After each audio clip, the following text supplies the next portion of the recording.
नमस्कार everyone, welcome to astro सात्विक। सो I hope आप सबके दीपावली शुभ रही हो। तो आज एक बहुत इंपॉर्टेंट टॉपिक पे मैं वीडियो बना रहा हूँ। देखिए, काफ़ी लोगों की ये डिमांड थी कि आपने ज्योतिष में योग के बारे में तो बहुत कुछ बताया, लेकिन आप कभी रेमेडियल मेजर के बारे में नहीं बताते हो।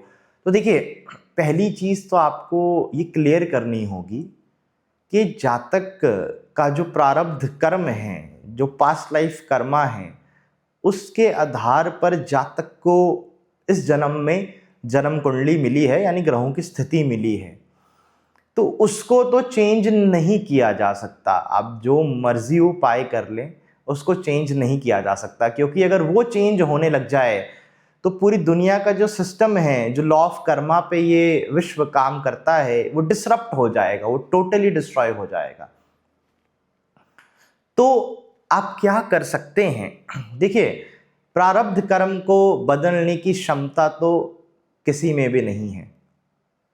आपने काफ़ी संतों से सुना भी होगा, बाबा प्रेमानंद जी हो गए, सब लोग ये चीज़ एक्सेप्ट कर चुके हैं कि जातक के जो प्रारब्ध कर्म है उसको तो चेंज नहीं किया जा सकता। यानी इस जन्म में आपको जो रिजल्ट भोगने हैं उसको तो चेंज नहीं किया जा सकता। बट हाँ, कुछ उपाय करके जातक अपने भाग्य को एक्टिवेट कर सकता है अगर वो किलित हो गया हो।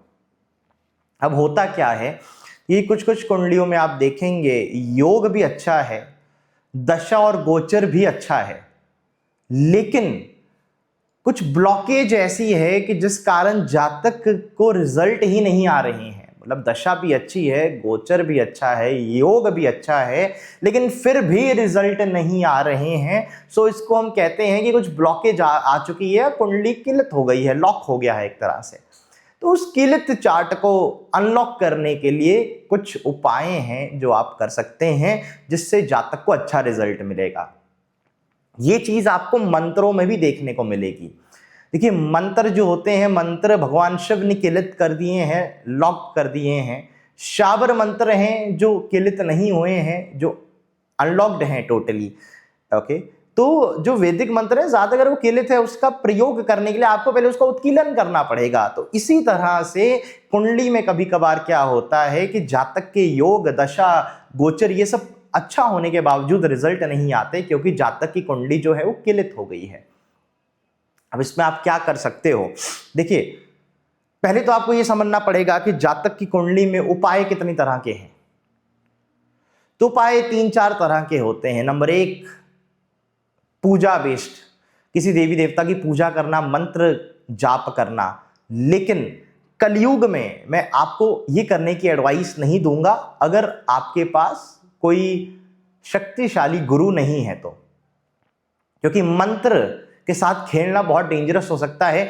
मंत्र जाप और मंत्रों के जरिए कुछ कर्म करने के लिए जातक को पहले तो गुरु चाहिए, जो गुरु जातक को दीक्षा दे उस मंत्र के लिए।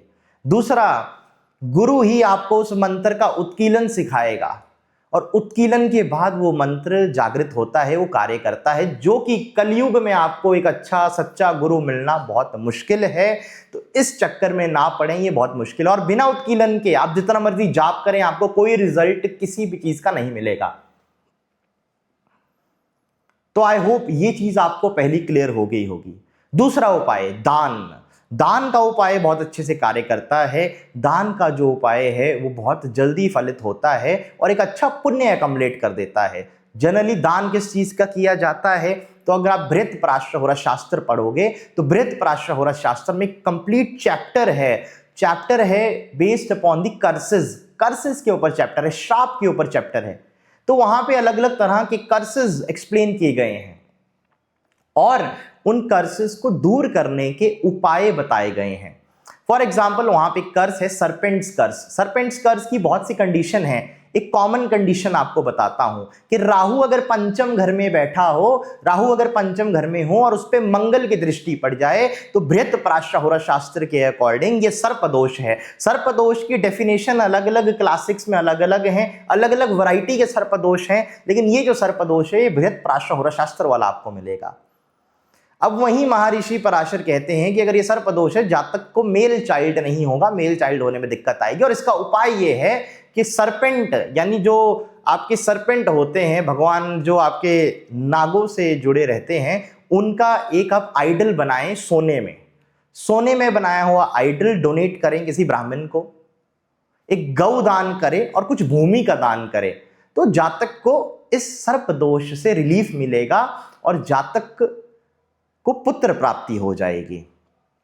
अब प्रॉब्लम ऐसी है, जिस टाइम में महर्षि पराशर ने ये उपाय बृहत्प्राशर शास्त्र में अपने शिष्य मैत्रेय को बताया होगा, उस टाइम तो सोना इतना महंगा नहीं होगा और अवेलेबिलिटी काफ़ी ज़्यादा होगी, तो उन्होंने तो अपनी साइड से सही उपाय बताया। लेकिन आज की डेट में मैं किसी को ये कहूँ कि आप सोने का एक सरपेंट बना के किसी मंदिर या ब्राह्मण को दान करें, साथ में कुछ भूमि दान करें, तो और एक गौ दान करें, चलो गौ दान तो सब लोग कर सकते हैं, तो वो आदमी पागल हो जाएगा। वो बोलेगा अगर इतना सब कुछ होता तो मेरे को ज्योतिष के पास जाने की जरूरत ही क्या थी, कि अगर मैं सोने का सरपेंट बना के दान कर सकूं, भूमि दान कर सकूं, तो मतलब मैं फाइनेंशियली इतना कैपेबल हूं कि मेरे को कोई प्रॉब्लम नहीं होनी चाहिए। बात भी सही है, लेकिन इस चीज से आप ये समझें कि महर्षि पराशर ने उपाय दिया है उस सरपेंट कर्स को दूर करने का या उसके प्रभाव से बचने का। तो बृहत्प्राशर शास्त्र के अंदर ये उपाय आता है। तो ये तो हो गया दान का उपाय। तो भगवान बृहत्प्राशर शास्त्र में महर्षि पराशर क्या कह रहे हैं, राहु पंचम घर में, उस पे मंगल की दृष्टि हो तो बच्चे नहीं होंगे, पुत्र प्राप्ति में दिक्कत आएगी, लड़का होने में दिक्कत आएगी। तो ये जो राहु है, जो सर्प का स्वरूप रखता है या जो सरपेंट देवता को बताता है, तो एक सोने का सरपेंट बना के दान कर दो। मतलब महर्षि पराशर खराब जो योग बनाने वाला ग्रह है, खराब जो योग बनाने वाला प्लैनेट है, उसको सिग्निफाई करने वाली चीज का दान कह रहे हैं। तो खराब चीज जो है आपकी कुंडली में जो खराब प्लैनेट है या खराब जो आपकी कुंडली में ग्रह बैठा हुआ है, उस चीज से रिलेटेड, उसके सिग्निफिकेशन से रिलेटेड दान आपको करना है। तो राहु केतु खराब स्थिति में है तो आप सोने का सरपेंट नहीं बना सकते, तो एक चांदी का जो सांप बनता है वो बनवा के डोनेट कर दें किसी शिव मंदिर में, किसी शिवलिंग के साथ उसको स्थापित करवा दें, अच्छा रहेगा। शुक्र बेड का कारक है, बेड ऑफ अ कपल जो होता है, कपल के बेड का कारक शुक्र है। सो अगर आपका शुक्र खराब स्थिति में है तो किसी मैरिड कपल को एक नया बेड गिफ्ट कर दें, तो that will be a good remedy for your शुक्र। शनि आपकी कुंडली में खराब स्थिति में है, शनि जूते का कारक है, शूज का कारक है, तो किसी ओल्ड एज होम में जाके आप जूतों का दान करें, ये तो अफोर्डेबल उपाय हो गया।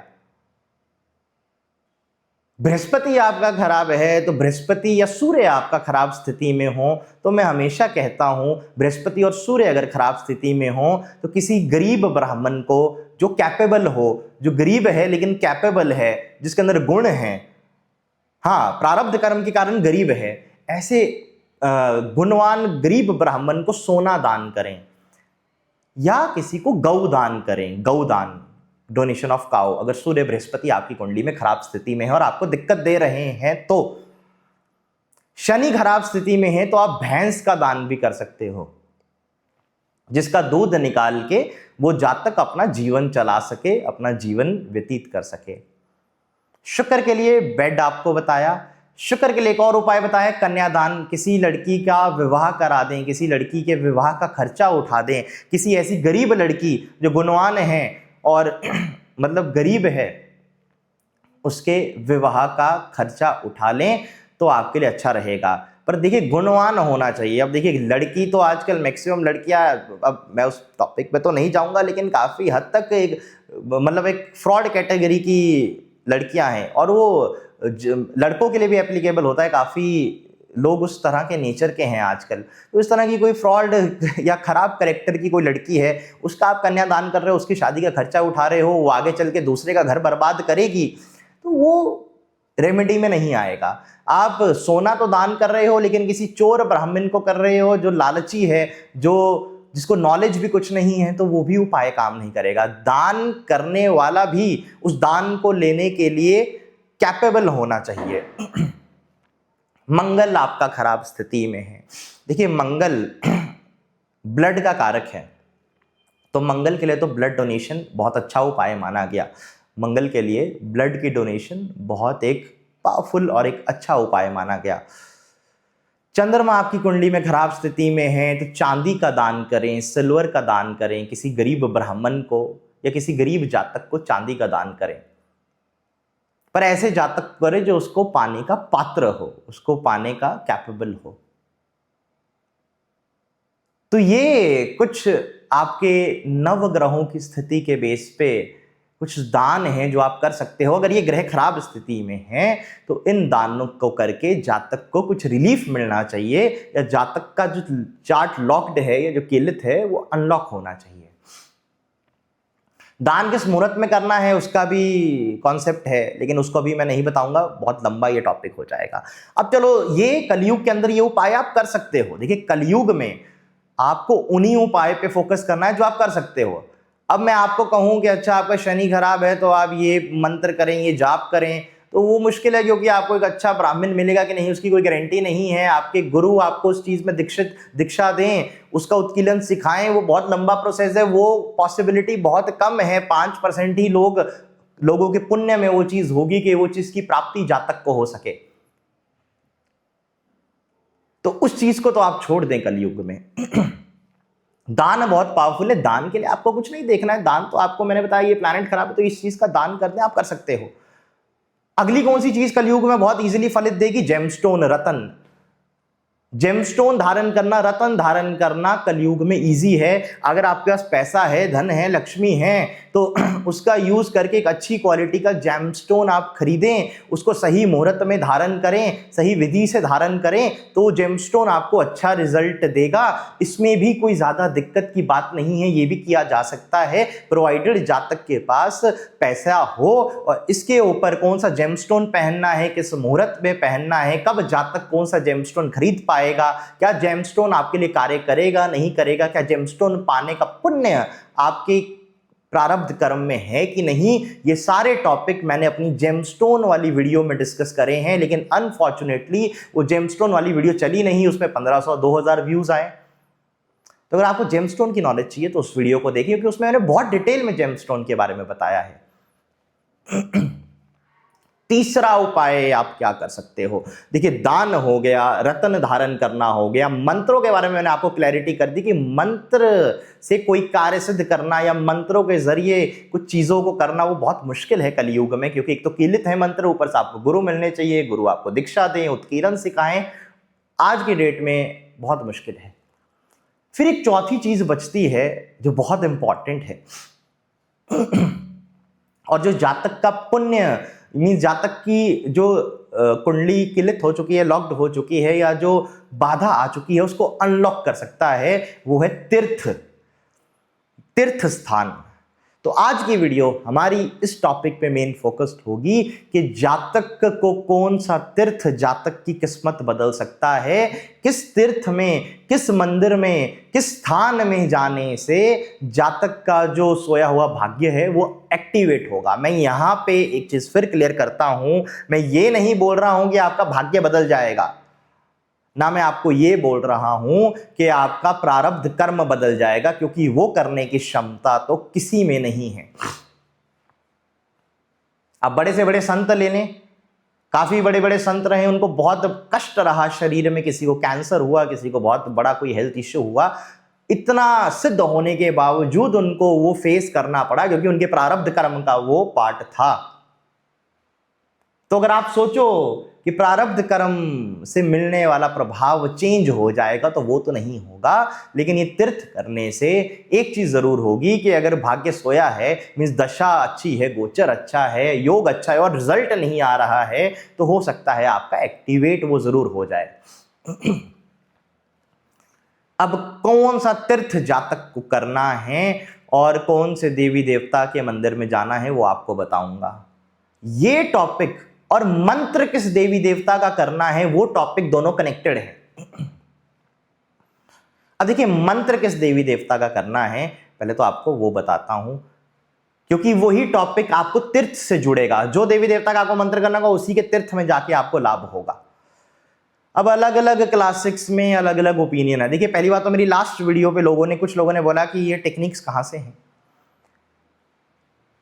तो अब मैं उन लोगों के लिए कहता हूं कि बृहत्पराशर होरा शास्त्र पढ़ें, चैप्टर नंबर 20 पढ़ें आर सांथा नाम का, और वहां पे चैप्टर का नाम है नाइन्थ हाउस के प्रभाव, नाइन्थ हाउस के रिजल्ट्स मींस नवम भाव के रिजल्ट्स। तो नवम भाव का रिजल्ट आप जब पढ़ोगे तो आपको दिखेगा कि महर्षि पराशर कह रहे हैं नाइन्थ हाउस का स्वामी और सूर्य अगर उच्च का है तो जातक के पिता अमीर हैं, रिच हैं, इन्फ्लुएंशियल हैं। नाइन्थ हाउस का स्वामी गुरु से दृष्टि पाता है तो जातक के पिता अमीर हैं। नाइन्थ हाउस का स्वामी नीच है, खराब स्थिति में है, सूर्य नीच है, तो जातक का जन्म गरीब पिता के पास हुआ और जातक गरीबी में अपना जीवन व्यतीत करेगा।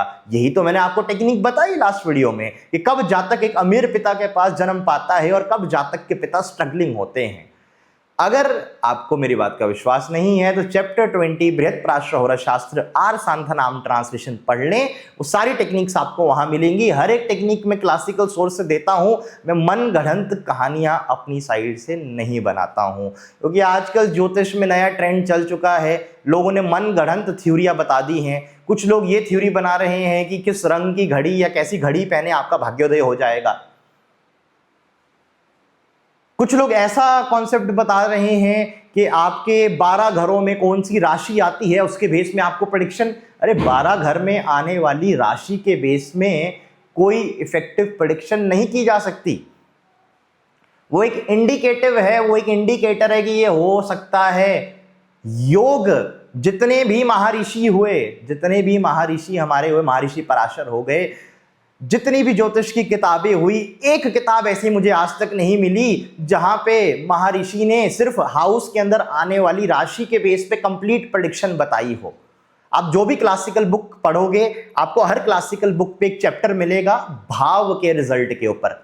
भाव के रिजल्ट का जब चैप्टर आएगा तो वहां पे टेक्निक्स हैं कि पहले घर का स्वामी ऐसे ऐसे योग में हो तो ये रिजल्ट आएगा, नाइन्थ हाउस का स्वामी ये योग में हो तो ऐसा ऐसा रिजल्ट आएगा, नाइन्थ हाउस में ये प्लैनेट बैठा हो तो ऐसा ऐसा रिजल्ट आएगा। हाउस और प्लैनेट का कॉम्बिनेशन बताया गया है, प्लैनेटरी योग बताए गए हैं। एक भाव में एक पर्टिकुलर ग्रह के प्रभाव से प्रेडिक्शन की जाती है, ना कि ऐसे प्रेडिक्शन की जाती है कि जातक के छठे घर में कर्क राशि आ गई तो ये हो जाएगा। तो ऐसी मन गढ़ंत कहानियां ना देखें ना सुने, क्योंकि इससे आपको ज्योतिष नहीं आने वाली। ये कंटेंट बनाने का तरीका है, क्योंकि कंटेंट लोगों के पास होता नहीं है, फिर कहानियां बना के ही उनको कंटेंट बनाना पड़ता है। तो अगर आप इस चक्कर में पड़ जाओगे तो आप कोई ज्योतिष नहीं सीख पाओगे। कोई प्रिडिक्टिव एस्ट्रोलॉजी का ये कोई पार्ट ही नहीं है। अदरवाइज महर्षियों ने तो यही पढ़ाना था, 5 साल सप्तम घर में सिंह राशि आ गई तो तुम्हारी वाइफ गवर्नमेंट जॉब में होगी। तो योग पे सब डिपेंड करता है। उससे पहले देखिए कौन से देवी देवता की पूजा की जाए। मैक्सिमम क्लासिक्स जैसे कि जातक तत्व। जातक तत्व एक बहुत अच्छी क्लासिक है। जातक तत्व is a very good classic. इतने अच्छे कॉम्बिनेशंस उसमें दिए हैं, सबसे डिटेल्ड बुक है जातक तत्व। वहां पे कॉन्सेप्ट है कि पंचम घर में बैठे ग्रह के आधार पे जातक को पूजा अर्चना करनी चाहिए। पंचम घर में बैठा जो ग्रह है उस ग्रह से रिलेटेड देवी देवता की अगर पूजा की जाए या उस ग्रह से रिलेटेड देवी देवता के तीर्थ स्थान में जाया जाए तो जातक का भाग्य उदय या भाग्य अनलॉक हो जाएगा। जेमिनी ज्योतिष में अलग कॉन्सेप्ट है। जेमिनी ज्योतिष अगर आप पढ़ोगे, जेमिनी ज्योतिष में 2-3 कॉन्सेप्ट आते हैं। पहली बात तो जेमिनी ज्योतिष कहती है कि आपको इस चीज के लिए देखनी है कारकांश कुंडली। कारकांश कुंडली क्या है? कारकांश कुंडली ऐसी है कि आप अपनी कुंडली में आत्मा कारक ग्रह देखिए। आत्मा कारक ग्रह यानी आपकी कुंडली में सबसे हाई डिग्री में जो प्लैनेट होगा आपको वो देखना है। इस आत्मा कारक ग्रह की नवमांश कुंडली में जो राशि है वो देखनी है। उस राशि को लगन बना देना है तो आपका कारकांश लगन बन जाएगा। तो आत्मा कारक ग्रह की नवमांश राशि को अगर आप लगन बना दो तो दैट इज दी कारकांश लगना इन दी नवमांश। लेकिन यहां पे नवमांश कुंडली कौन सी यूज करनी है? देखिए नवमांश कुंडली करनी है यूज आपको जेमिनी नवमांश। जेमिनी नवमांश क्या है? देखिए ज्योतिष फल रतन माला एक जेमिनी ज्योतिष के ऊपर कमेंट्री है, रिटन बाय कृष्ण मिश्रा। कृष्ण मिश्रा द्वारा रिटन कमेंट्री का नाम है ज्योतिष फल रतन माला। इस ज्योतिष फल रतन माला के अंदर जेमिनी नवमांश का कॉन्सेप्ट है कि आपको कैसे जेमिनी ज्योतिष का नवमांश कंस्ट्रक्ट करना है, वो आपको सप्तऋषि एस्ट्रोलॉजी सॉफ्टवेयर के अंदर मिल जाएगा। जेमिनी नवमांश जे होरा के अंदर भी जगन्नाथ होरा में भी मिल जाएगा। तो यहां पे दो कॉन्सेप्ट है। एक कॉन्सेप्ट कहता है कि आपको नवमांश कुंडली में कारकांश कुंडली बनानी है और कारकांश के 12वें घर को देखना है, मतलब आपकी नवमांश कुंडली में आत्मा कारक ग्रह जो होगा वो जिस राशि में बैठा होगा वो आपका कारकांश लगन होगा। उससे 12वें घर में जो बैठा ग्रह है वो जातक को उस ग्रह को सिग्निफाई करने वाला देवता जातक को मोक्ष देगा, सिद्धि देगा। जातक उस देवता से जुड़े तीर्थ में जाएगा तो जातक के लिए भाग्योदय या अनलॉकिंग ऑफ फॉर्च्यून हो सकता है।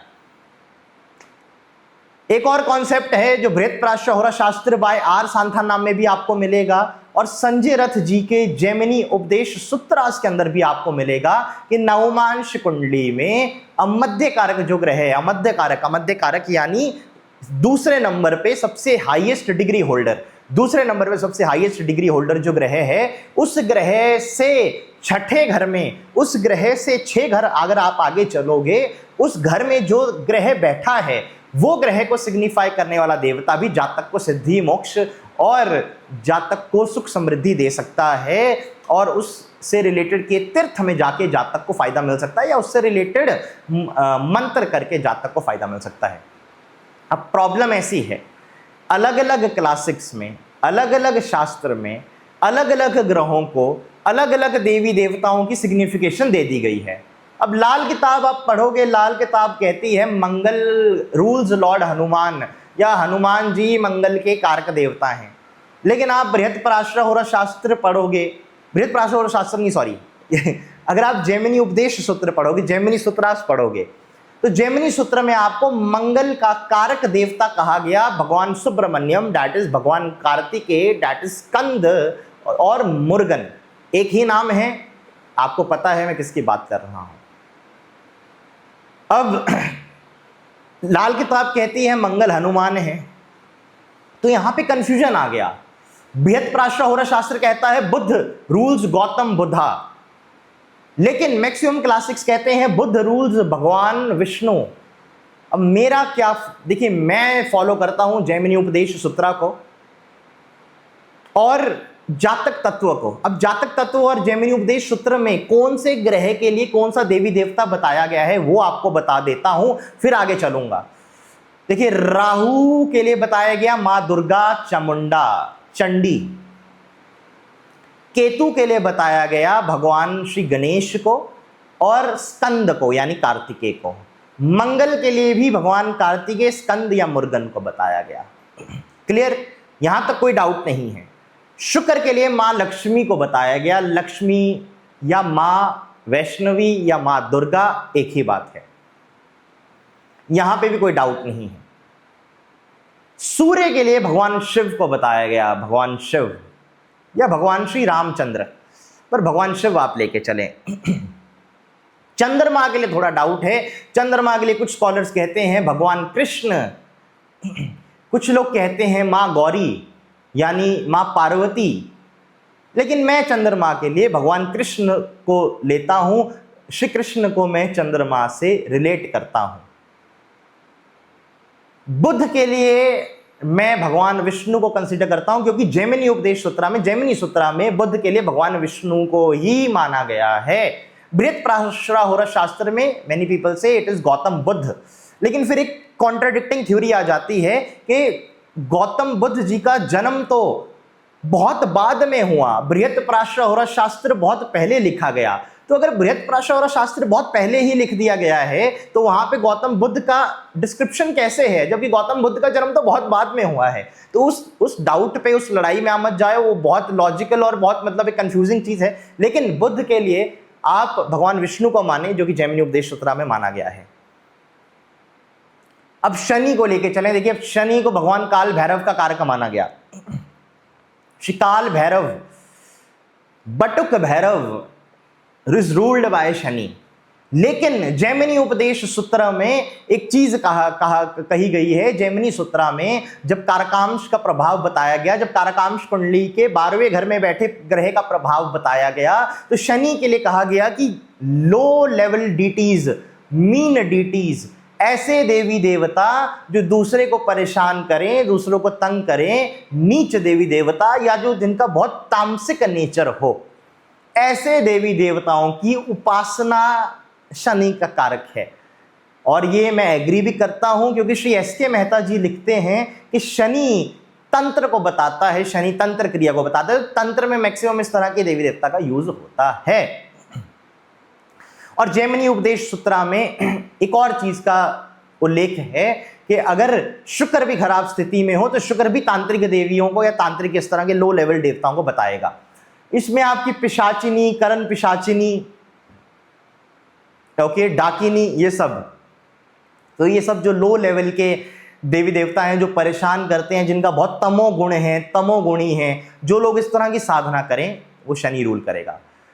तो सूत्र क्या है? सूत्र ये है, वैदिक ज्योतिष में, पराशरी ज्योतिष में, जातक तत्वों में पंचम घर में अगर ये ग्रह बैठे हों तो इन ग्रह से जुड़े देवी देवता की पूजा अच्छी मानी गई। जैमिनी ज्योतिष कहती है कि आप जैमिनी नवमांश बनाएं और कारकांश लगन उसमें कैलकुलेट करें। कारकांश से 12वें घर में अगर ये प्लैनेट बैठे हैं या आपके अमध्य कारक ग्रह से 6ठे घर में कारकांश कुंडली में ग्रह बैठे हैं तो इन ग्रह के देवी देवता की पूजा आपको लाभ देगा, या इनसे रिलेटेड तीर्थ स्थान में जाने से जातक को लाभ होगा। ये तीर्थ वाला पॉइंट मैंने अपने आप खुद ऑब्जर्व करा है, खुद रिसर्च करा है। आपको ये तीर्थ वाला पॉइंट वैसे जैमिनी सूत्रा में नहीं मिलेगा।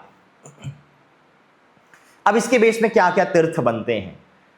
देखिए, शुक्र को क्या बताया गया? शुक्र और राहु को बताया गया दुर्गा, चामुंडा, चंडी, मां लक्ष्मी, मां वैष्णवी। तो एक स्थान है मां वैष्णो देवी का। अभी दीपावली के शुभ मुहूर्त पे मैं वैष्णो देवी ही था और लक्ष्मी पूजन के समय मैंने मां वैष्णो देवी के दर्शन करे और इतना सौभाग्य रहा कि मां ने उसी दिन 3 बार दर्शन करवाए। कम से कम 3 बार दर्शन का मुझे सौभाग्य प्राप्त हुआ।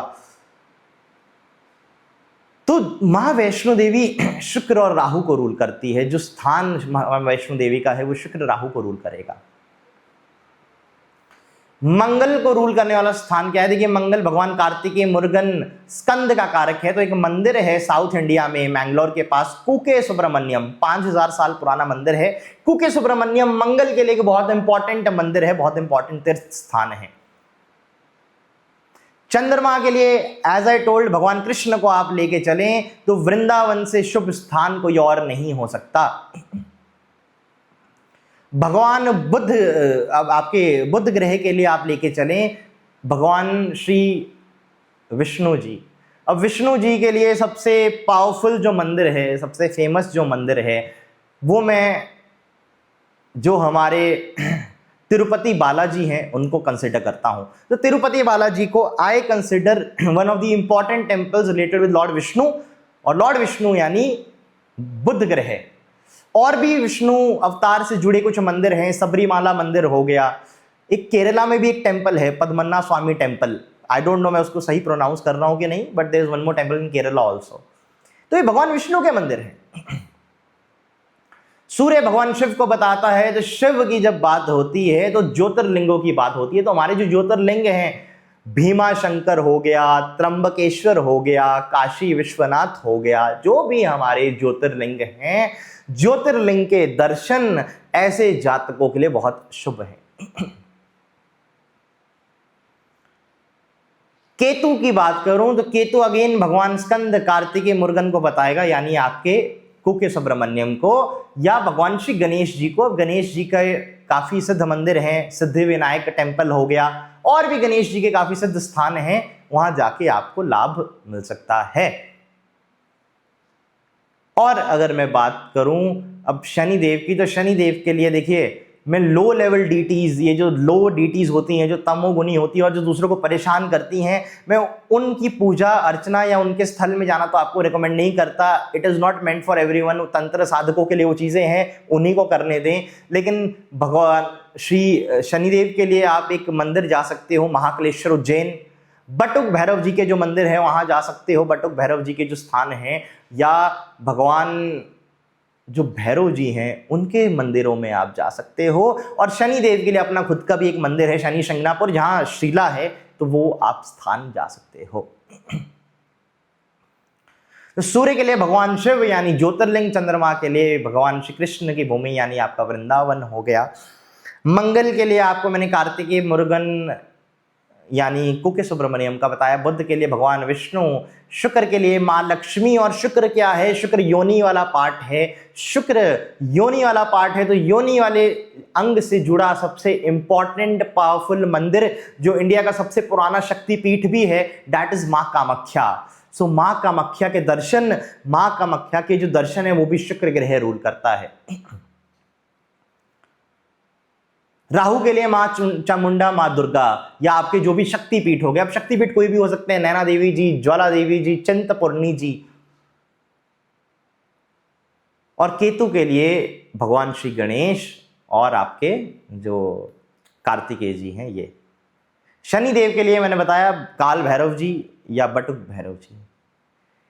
अगर आपकी इन किसी भी ग्रह की दशा चली हुई है, शनि की महादशा है, शुक्र की महादशा है, सूर्य की महादशा है, किसी भी ग्रह की महादशा चली है, तो उस महादशा में आपको उस ग्रह को सिग्निफाई करने वाले देवता के दर्शन जरूर होंगे, या आपको उस महादशा में उस ग्रह को सिग्निफाई करने वाले देवता के दर्शन कर लेने हैं, ताकि वो महादशा आपकी आराम से बीते और उसके अंदर आपका unlocking of destiny, unlocking of Fortune हो जाए। आपके लगन से पंचम घर, आपके पंचम स्थान में अगर ये ग्रह बैठे हुए हैं, तो इन ग्रह को, जो आपके पंचम घर में बैठा ग्रह है, पंचम घर में बैठे ग्रह से जुड़े देवी देवता के दर्शन अगेन आपके लिए बहुत शुभ होंगे, आपको कष्टों से रिलीफ करेंगे। थोड़ा, ऐसा नहीं कहूंगा टोटली सब ठीक हो जाएगा, ऐसा चमत्कार नहीं होता है, बट थोड़ा रिलीफ करेंगे, आपकी जो लॉक्ड डेस्टिनी है उसको अनलॉक कर देंगे। आपके लगन से पंचम घर यानी आपके 5th हाउस में बैठा जो प्लैनेट है उसको सिग्निफाई करने वाला जो देवी देवता है वो। और तीसरे नंबर में आपके कारकांश कुंडली में, लेकिन जेमिनी नवमांश की लोगों को नॉलेज नहीं है, जेमिनी नवमांश के बारे में पढ़े, सीखे, फिर जेमिनी नवमांश के जरिए कारकांश कुंडली बनाएं, कारकांश कुंडली से 12वें घर को देखें, वहां पे जो ग्रह बैठा है उस ग्रह के देवी देवता के स्थान में जाना भी आपके लिए शुभ होगा। अब इन्हीं देवी देवताओं के आपको मंत्र करने हैं, इन्हीं देवी देवताओं की आपको साधना करनी है, इन्हीं देवी देवताओं के आपको स्थान में जाना है। ये आपके अनलॉकिंग ऑफ फॉर्च्यून कर देंगे, अनलॉकिंग ऑफ डेस्टिनी कर देंगे और आपके भाग्य को अनलॉक कर देंगे, ओपन कर देंगे, बदलेंगे नहीं, अनलॉक करेंगे। अब मंत्र में जो कीलित मंत्र हैं तो आप ना ही करें तो अच्छा है, क्योंकि उसका प्रोसीजर ही अलग है।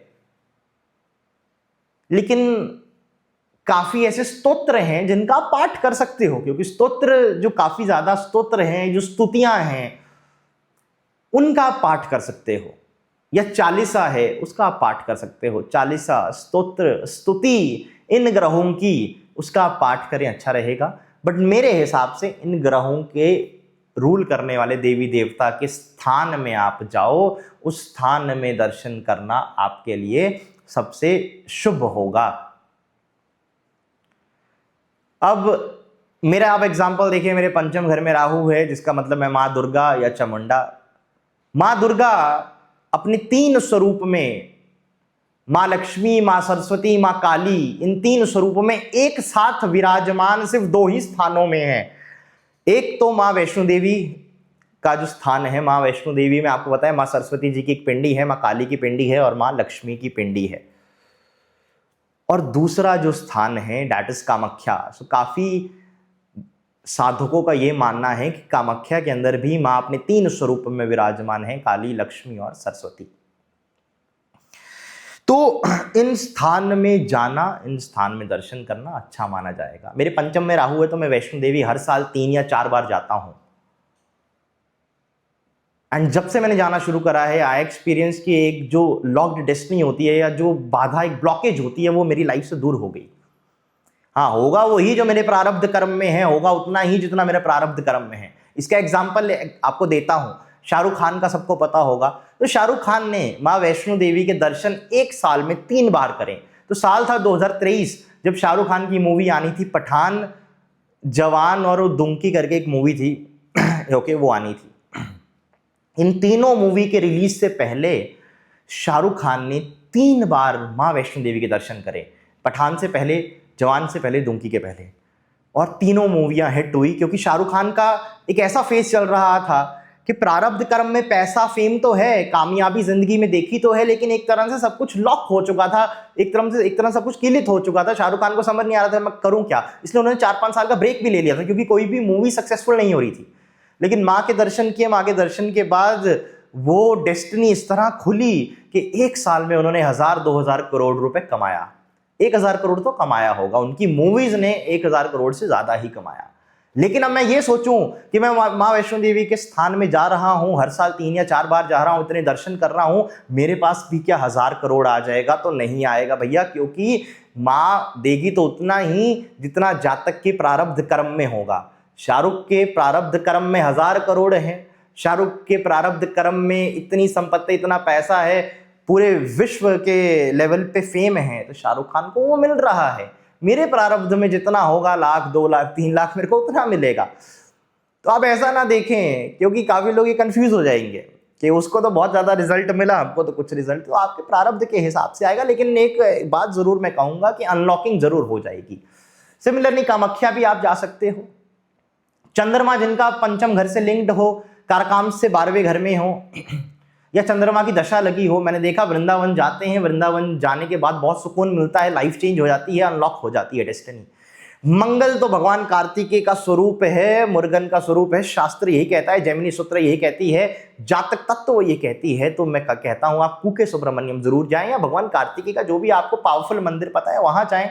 सूर्य अगर आपके पंचम घर से लिंक्ड है, सूर्य की महादशा चली है, कारकांश कुंडली से 12वें घर में सूर्य है और सूर्य की महादशा आपकी है, तो आप ज्योतिर्लिंग के दर्शन जरूर करें। त्र्यंबकेश्वर, काशी विश्वनाथ, सोमनाथ, ओके, भीमा शंकर, जो भी ज्योतिर्लिंग आपके घर से नजदीक है, जहां पे भी आप जा सकते हो वहां जरूर जाएं और दर्शन करें और भगवान शिव की पूजा करें। अब शिव की पूजा करने का क्या तरीका है? तो शिव की पूजा करने का तरीका है रुद्राभिषेक, रुद्री पाठ करवाना या महामृत्युंजय का पाठ कराना ब्राह्मण द्वारा विद हवन।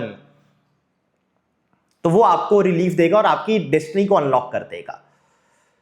शुक्र या राहु की दशा में आप हो, शुक्र राहु पंचम घर से लिंक्ड हैं, तो दुर्गा, शुक्र राहु पंचम से लिंक्ड हो, शुक्र राहु की आप दशा में हो, तो बृहत्प्राशहोरा शास्त्र में भी आता है कि केतु महादशा में जब राहु की अंतरदशा होगी, या जब जब जातक को राहु की दशा आएगी और राहु कुंडली में खराब स्थिति में होगा, तो मां दुर्गा का अनुष्ठान यानी दुर्गा सप्तशती का अनुष्ठान करवा के जातक को रिलीफ मिलेगा या डेस्टिनी अनलॉक हो जाएगी।